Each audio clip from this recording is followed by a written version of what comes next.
2022 में उन्हें सफलता की ओर अग्रसर करने के लिए हम लोगों के सम्मेलन प्रारंभ हुए थे और हम लोग कल कुशीनगर में थे। कल माननीय प्रधानमंत्री जी का अलीगढ़ में एक कार्यक्रम है, तो इसी कार्यक्रम की तैयारी देखने के बाद अब हम लोग यहाँ पर आए हैं कि राष्ट्रीय टीम से जुड़े हुए हमारे पदाधिकारी प्रदेश के, क्षेत्र के और जिले के जो हमारे मीडिया प्रभारीगण हैं, क्षेत्रीय मीडिया के प्रभारी हैं या जनपद स्तर पर मीडिया के प्रभारी या पैनलिस्ट हमारे प्रदेश में हैं, सभी के साथ एक बार बैठ करके अपने अनुभवों को साझा करते तो उसका लाभ हमें यहां पर प्राप्त होता है। यद्यपि प्रदेश में हमारे पास जो टीम है, इनमें से बहुत सारे लोगों के पास एक अच्छा अनुभव है, लंबा अनुभव है और अपनी बात को एक प्रभावी ढंग से रखते भी हैं, लेकिन फिर भी रीजनल मीडिया और नेशनल मीडिया का अंतर बहुत स्पष्ट दिखाई देता है और अपनी बात को हम शब्दों में प्रभावी ढंग से, बिना किसी विचलन के, बिना किसी उत्तेजना के हम कैसे रख सकते हैं, इसके लिए वो अनुभव जिन्होंने राष्ट्रीय टीम में लंबे समय तक उस फील्ड में काम करने के बाद अर्जित किया है, आज यहां पर दिया जा रहा है। ये सचमुच एक अभिनंदनीय प्रयास है।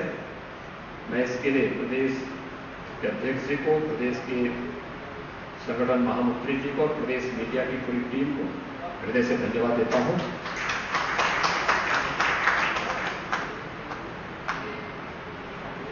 अक्सर होता है कि हम लोग अपनी बात को प्रभावी ढंग से नहीं रख पाते या हमारे लोगों में, या एक कॉमन मैन की मैं बात करता हूं, जब तक हम उसको याद नहीं दिलाते हैं कि हमने ये भी काम किया, ये भी किया, ये भी किया, नहीं दिलाते हैं कि हमने ये भी काम किया, ये भी किया, ये भी किया, कोई इस बात को स्वीकार करने को तैयार नहीं होता है। मुझे याद है 2019 के लोकसभा चुनाव के 4-5 महीने पहले मैंने सांसद, विधायक और जिले के अध्यक्ष को लखनऊ में ही बुला करके उनके साथ समन्वय बैठक शुरू की थी। अलग अलग जिले वाइज मैंने बैठकें शुरू की थी। तो मैंने एक जनपद के, तब तक हमारी सरकार को लगभग 1.25 वर्ष हो चुके थे और 1.25 वर्ष के इस कालखंड के दौरान जब मैंने बैठक शुरू की तो मैंने लोगों से पूछना शुरू किया कि भाई क्या हो रहा है। बैठक मुख्य रूप से केंद्रित थी आपसी समन्वय को लेकर के, क्योंकि लोकसभा चुनाव होने जा रहे थे और लोकसभा चुनाव को ध्यान में रख करके तमाम विधायकगण भी लोकसभा चुनाव के प्रत्याशी बन रहे थे, कुछ जगह संगठन के पदाधिकारी बन रहे थे और आपसी खींचतान के कारण नुकसान हो रहा था। तो मैंने उस समन्वय की दिशा से बैठकें शुरू की, हर दिन 2-3 जनपदों को बुला करके, क्योंकि मुझे जल्दी इसलिए भी थी कि हमें कुंभ की भी तैयारी करनी थी और उसी समय हमें प्रवासी भारतीय दिवस के आयोजन का भी एक अवसर प्राप्त हुआ था। तो मैंने एक जिले के लोगों को पहले दिन जब बुलाया तो वहाँ के जिला के अध्यक्ष, महानगर के अध्यक्ष, माननीय सांसद, विधायकगण सभी लोग आए थे। मैंने उन लोगों से कहा कि क्या चल रहा है। उन्होंने कहा ठीक है। मैंने कहा क्या हो रहा है। उन्होंने कहा कुछ नहीं हो रहा है। पहला ही शब्द था कुछ नहीं हो रहा है। मैंने कहा विकास की योजनाओं के बारे में, साहब उन्होंने कहा जब कुछ नहीं हो रहा है तो हम कैसे बताते हैं। मैंने कहा कुछ नहीं हो रहा है। कहा नहीं। मैंने कहा आपके यहाँ 2017 के पहले कितनी बार बिजली आती थी, कितने घंटे बिजली आती थी 24 घंटे में। उन्होंने कहा 4-5 घंटे। मैंने कहा इस समय, तो उन्होंने कहा साहब इस समय तो 20 से लेकर 24 घंटे तक मिल रही है। तो मैंने कहा ये कुछ नहीं हो रहा है क्या ये अंतर 5 घंटे से 24 घंटे बिजली जाना, क्या ये अपने आप में हमारी उपलब्धि नहीं है क्या? मैंने कहा आपके यहां किसने किसानों का कर्ज माफ हुआ है?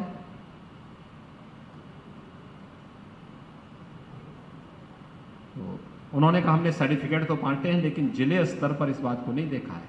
मैंने कहा जिलाध्यक्ष के पास डाटा होने चाहिए थे।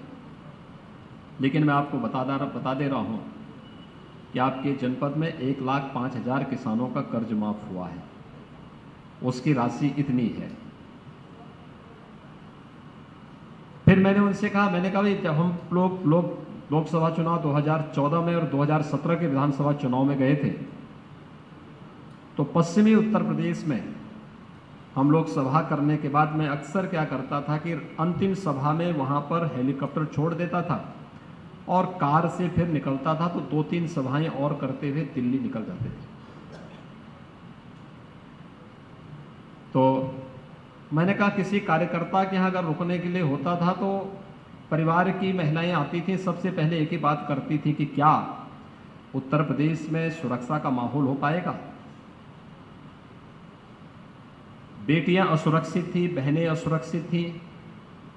और मैंने कहा और तो और एक सामान्य बैलगाड़ी और भैंसावान भी जाता है तो उसके जो भैंस या उसका भैंसा या उसके बैल भी सुरक्षित नहीं थे।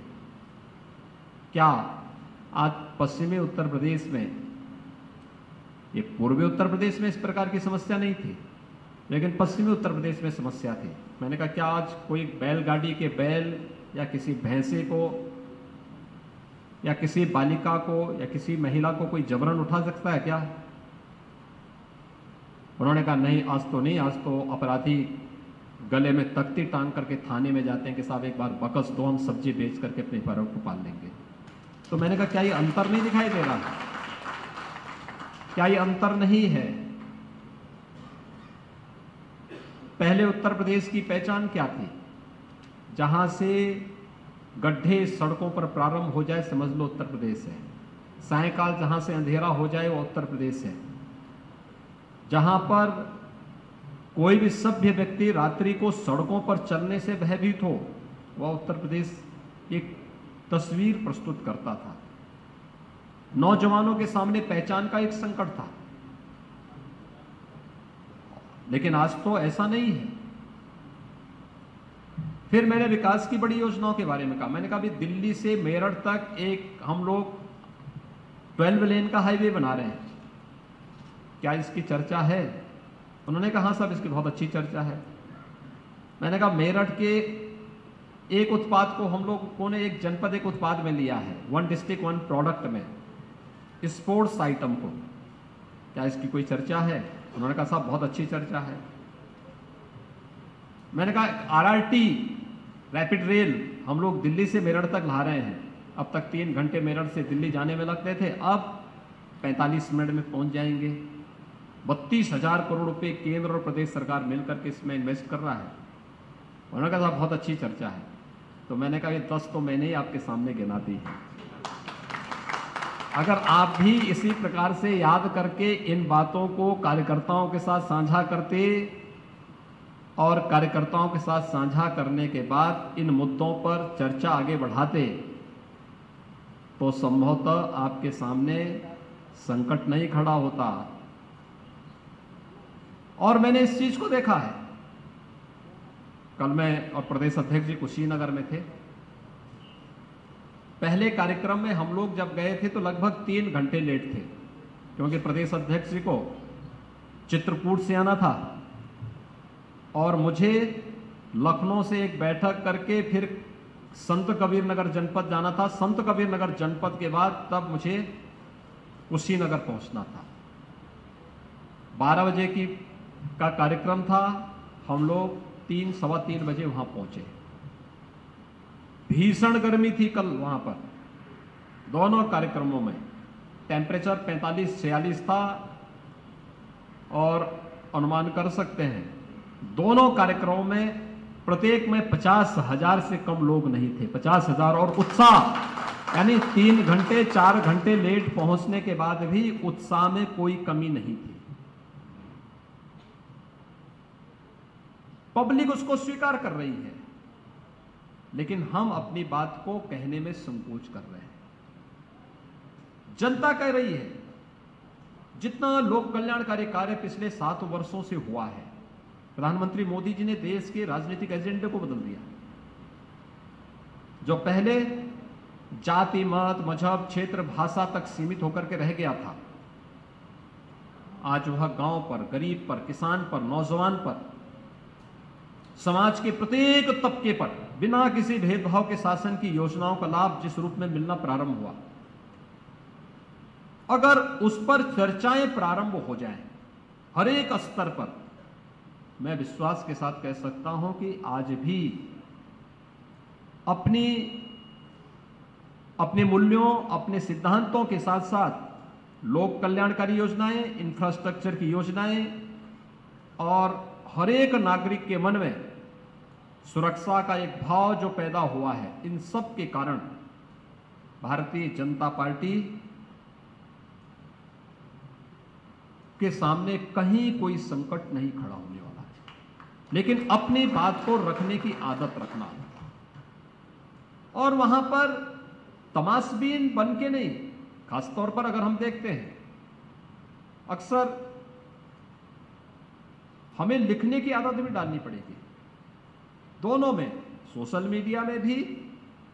और आप देखते होंगे जिनका जमीन पे कोई अस्तित्व नहीं, सोशल मीडिया के प्लेटफॉर्म है, आप देखते होंगे कि वे लोग हमारे खिलाफ हमारे ही अभियान को कैसे हमें ट्रोल करने का प्रयास करते हैं। और हमारा इतना भारी भरकम संगठन, इतना जनाधार, इतना हमारी फॉलोअर्स, और उस सब के बावजूद, फॉलोइंग के बावजूद भी हम लोग कभी कभी अपने आप को बैकफुट पर महसूस कर लेते हैं। ऐसी स्थिति क्यों? युद्ध के मैदान में ये नहीं देखा जाता है कौन नेतृत्व कर रहा है। युद्ध के मैदान में जब मूल्य और विचारों की बात आएगी, मूल्य और आदर्शों की बात आएगी, मान अपमान की चिंता की अगर भिड़ने की आवश्यकता होती है और उसको विजयी स्थिति में पहुंचाने की स्थिति होती है। और यह मुझे लगता है कि आज के समय में परिस्थितियां कैसी होंगी कुछ नहीं कहा जा सकता, क्योंकि कोरोना कालखंड में क्या स्थिति बनती कुछ नहीं कहा जा सकता। और उस समय मीडिया की भूमिका बहुत बड़ी होने वाली है, और उसमें खासतौर पर मीडिया से जुड़े हुए जो हमारे मीडिया प्रभारीगण हैं, पैनलिस्ट हैं या फिर प्रवक्ता हैं, इन सब की बहुत बड़ी भूमिका होने वाली है। अपनी बात को रखने का तरीका, उसके लिए तैयारी, हमें तो हमेशा अपने आप को अपडेट रखना है, हमेशा अपडेट रखना है, सरकार से भी, संगठन से भी और मीडिया के माध्यम से भी। जो तथ्य आए, बहुत सारी चीजें ऐसी होंगी जो मीडिया में तथ्यों से परे हो, हमें तत्काल उसके बारे में अपनी तैयारी रखना, बताना किसके स्तर पर एक गलत कमी हो रही है, उनको अवगत कराना। बहुत सारी चीजें लोकल स्तर पर होती हैं, सरकार की योजना है लेकिन उसकी कोई जानकारी लोकल स्तर पर नहीं होती, या कोई विरोधी उसका श्रेय लेने का प्रयास करता है। उस समय पार्टी के अधिकृत व्यक्ति के द्वारा या एक प्रवक्ता के रूप में अपनी बात को रखना कि भाई ये तो हमारी सरकार की देन है, ये कहां से इसकी बात कर रहे हैं।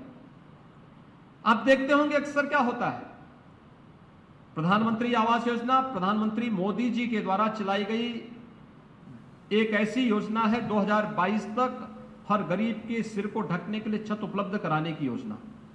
लेकिन अगर गांव के एक व्यक्ति से अगर आप पूछेंगे कि भैया ये आवास कैसे मिला, तो चूंकि हम लोग वहां नहीं पहुंच पाते, वो कहता साहब प्रधान जी ने हमें दिया है। जो श्रेय पार्टी को मिलना चाहिए, प्रधान आपका है तो ठीक बात है, लेकिन अगर विरोधी है तो आपकी उपलब्धि का श्रेय विरोधी ले लेता है। प्रधानमंत्री आवास योजना विशुद्ध रूप से देश के यशस्वी प्रधानमंत्री नरेंद्र मोदी जी की देन है, लेकिन मोदी जी के माध्यम से पार्टी इसका लाभ ले सके, इसकी तैयारी और इसके लिए लोगों को तैयार करना, इसके लिए एक एक लाभार्थी के पास पहुंच करके एहसास कराना, किसने दिया है? मोदी जी ने दिया है। किसने दिया है? भाई हमारी सरकार ने दिया है। एक एक घर में शौचालय, एक सामान्य नागरिक तो समझता होगा कि शौचालय का मतलब कुछ नहीं, लेकिन भाइयों बहनों, मैं इस बात को बहुत नजदीक से समझता हूं। 1977 में पूर्वी उत्तर प्रदेश में एक बीमारी आई थी। 1977 से लेके 2017 तक 40 वर्षों तक वहां पर लगभग 50,000 बच्चों की मौत हुई। एक वर्ष से लेकर के 15 वर्ष तक के 50,000 बच्चों की मौत हुई। और इन 50,000 बच्चों की मौत पर पिछली सरकारों ने कुछ भी नहीं किया। आप आश्चर्य करेंगे, स्वच्छ भारत मिशन लागू होने के बाद पहले 2.5 वर्ष में प्रदेश के अंदर जो पिछली सरकारों की अकर्मण्यता थी, नहीं उन्होंने लागू होने दिया। लेकिन जब हम लोग आए तो हमारे सामने एक लक्ष्य था कि 2,61,00,000 लोगों को शौचालय पहुंचाने हैं, बनवाने हैं। कैसे होगा? हम लोगों ने 1 लाख राजमिस्त्रियों का प्रशिक्षण करवाया था, उनके साथ ट्रेन्ड मैन पावर लगाया, संसाधनों का अभाव न हो, और एक साथ अभियान बनाया था। अगले 2.5 वर्ष के अंदर जिसे हमें बनाना था, मात्र 1.5 वर्ष के अंदर 2,61,00,000 शौचालय हम लोगों ने प्रदेश में बनाए। एक स्वच्छ भारत मिशन की सफलता के लिए उस समय के शहरी विकास मंत्री माननीय वेंकैया जी इस बात को कहते थे, मिशन तब सफल होगा अगर यूपी में सफल हो गया तो, अन्यथा यूपी के ऊपर ही सारी विफलता का भंडा फूटने वाला था। यूपी ने 1 वर्ष पहले इस लक्ष्य को प्राप्त किया, सफल हुआ, लेकिन लाभ हमें कहां मिला? इंसेफ्लाइटिस से मौत के आंकड़े एकदम 0 पे आ गए, 0 पे। अनुमान करिए, मैं भी पूर्वी उत्तर प्रदेश के दौरा करके आया था। कुशीनगर, देवरिया, महाराजगंज, गोरखपुर, सिद्धार्थनगर, संत कबीर नगर, बस्ती, इन 7 जनपदों में अगस्त, सितंबर, अक्टूबर, इन 3 महीनों में 1500 से 2000 बच्चों की मौत होती थी। और 1500 से 2000 बच्चों की होने वाली इस मौत पर कहीं से भी कोई संवेदना नहीं फूटती हुई दिखाई देती थी। लेकिन हेल्थ इंफ्रास्ट्रक्चर पर जो कार्य हुआ, मोदी जी ने स्वच्छ भारत मिशन के अंतर्गत हरेक व्यक्ति के स्वास्थ्य को ध्यान में रख करके और नारी गरिमा को ध्यान में रख करके जिस अभियान को आगे बढ़ाया, हम उसका श्रेय नहीं ले पाते हैं, उसके बारे में लोगों को एहसास नहीं करा पाते हैं। आज वे बच्चे जीवित हो रहे हैं इसलिए क्योंकि स्वच्छ भारत मिशन हमारे सामने था।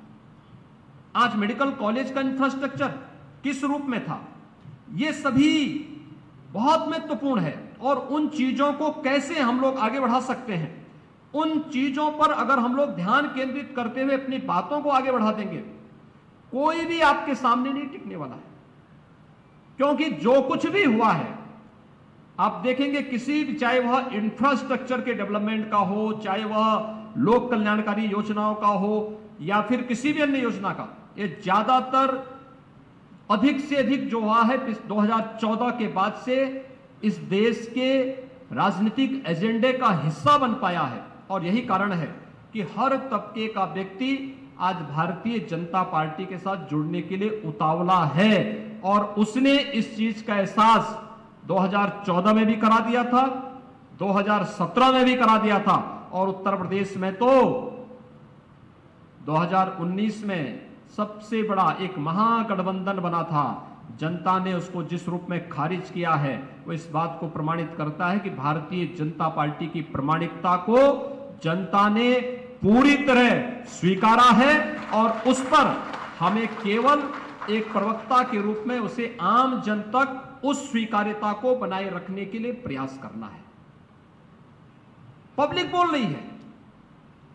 हम लोगों ने तो कल कुशीनगर में इस बात को देखा, एक एक व्यक्ति चिल्ला चिल्ला करके बोल रहा था, जो उत्साह था, जो उमंग था। एक ही जनपद के 2 अलग अलग छोर में क्या उत्साह था, क्या उमंग थी, और किस रूप में लोग इस बात का उल्लेख कर रहे थे।